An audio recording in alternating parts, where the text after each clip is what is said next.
Twin Star Kids. The Young Lion King. குட்டி சிங்கராஜா.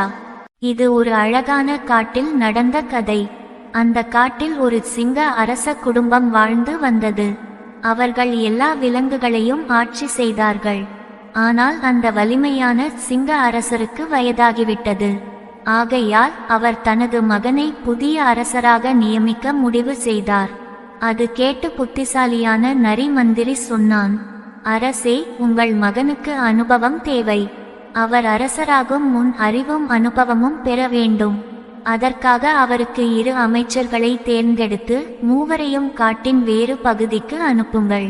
அங்கே தான் அவர் நிஜமான அறிவை பெறுவார். அப்போது யானை மந்திரியும் சொன்னான், அரசே, புதிய அமைச்சர்களை அறிவுடன் தேர்வு செய்ய வேண்டும். எல்லா விலங்குகளையும் கூப்பிட்டு நிற்க வையுங்கள். நீங்கள் ஒரு அம்பு விடுங்கள். அந்த அம்பு யாரின் முன்னால் விழுகிறதோ அவர்கள்தான் புதிய அமைச்சர்கள். வயதான சிங்கராஜா அதற்கு சம்மதித்தார்.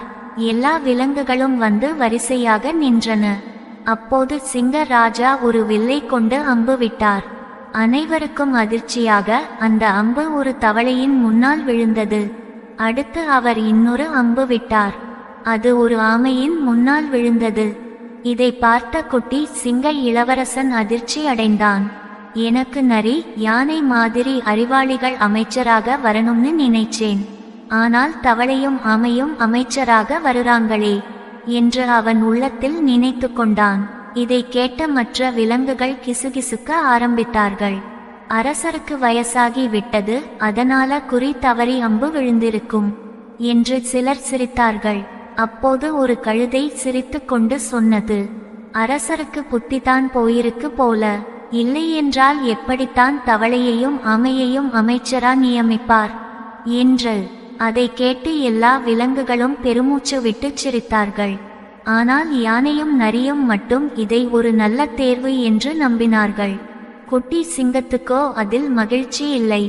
அப்போ யானை சொன்னது, புதிய அமைச்சர்கள் தேர்ந்தெடுக்கப்பட்டாச்சு. இப்ப மூவரும் காட்டின் உள்பகுதிக்கு போய் சில நாட்கள் தங்கி வாருங்கள். அதில் உங்களுக்கு அனுபவம் கிடைக்கும் என்றது. அப்படி சொன்னதும் குட்டி சிங்கம், தவளை மந்திரி, ஆமை மந்திரி மூவரும் காட்டு பாதையில் நடக்கத் தொடங்கினார்கள். சிறிது தூரம் சென்றதும் தவளையும் ஆமையும் ஒரு மரத்தடியில் படுத்து ஓய்வு எடுத்தார்கள். அதை பார்த்த சிங்கம் கோபப்பட்டது. இப்போதுதான் பயணம் ஆரம்பிச்சோம், இவங்க ஓய்வு எடுத்துட்டாங்களே என்று கேட்டான்.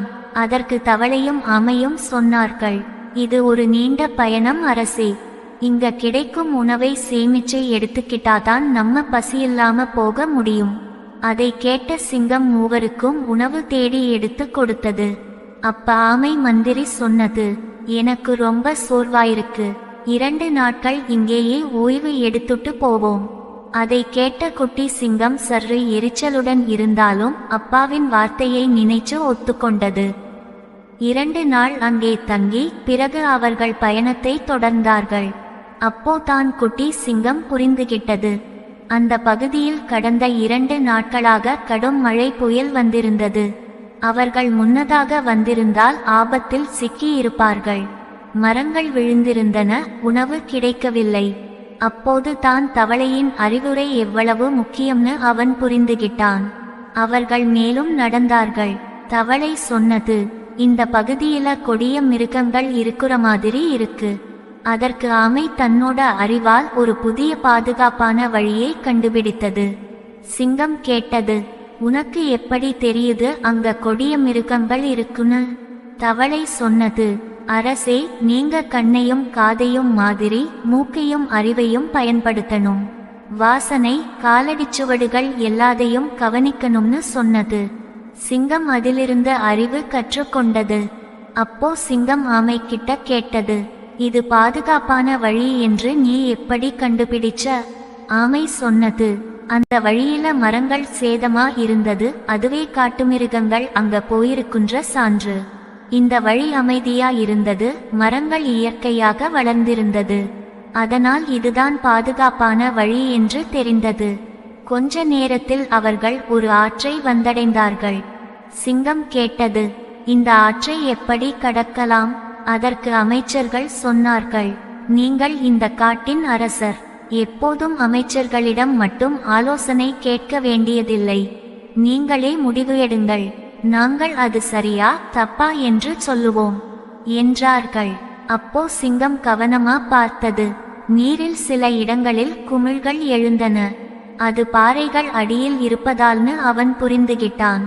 அப்ப அந்த பாறைகளின் மீது மட்டும் கால் வைத்து ஆற்றை பாதுகாப்பாக கடந்தான்.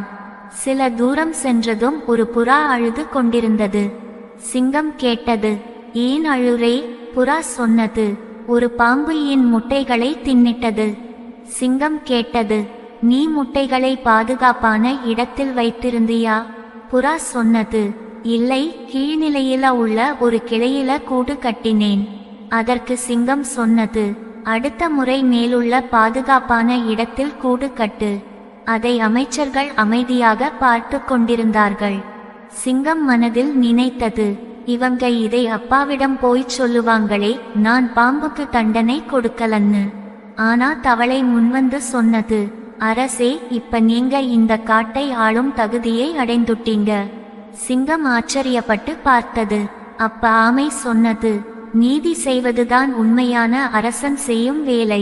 பாம்பை தண்டிக்காம விஷயத்தை நன்றாக புரிஞ்சு புறாவுக்கு அறிவுரை சொன்னீங்க. அதுதான் ஒரு புத்திசாலி அரசன் செய்யும் செயல். அந்த நேரத்திலேயே யானை, நரி, வயதான சிங்கராஜா தூரத்திலிருந்து இதையெல்லாம் பார்த்து கொண்டிருந்தார்கள். அவர்கள் பெருமையோடு சிரித்தார்கள். அப்பா சிங்கம் நினைத்தது, அம்பு தவறி விழுந்தது இல்ல, தவளை, ஆமை மாதிரி அறிவாளிகள் தான் என் மகனுக்கு சரியான அமைச்சர்கள். கதையின் நெறி, உண்மையான அறிவு வலிமையிலல்ல, பொறுமையிலும் கவனிப்பிலும் நீதி செய்வதிலும் தான் உள்ளது.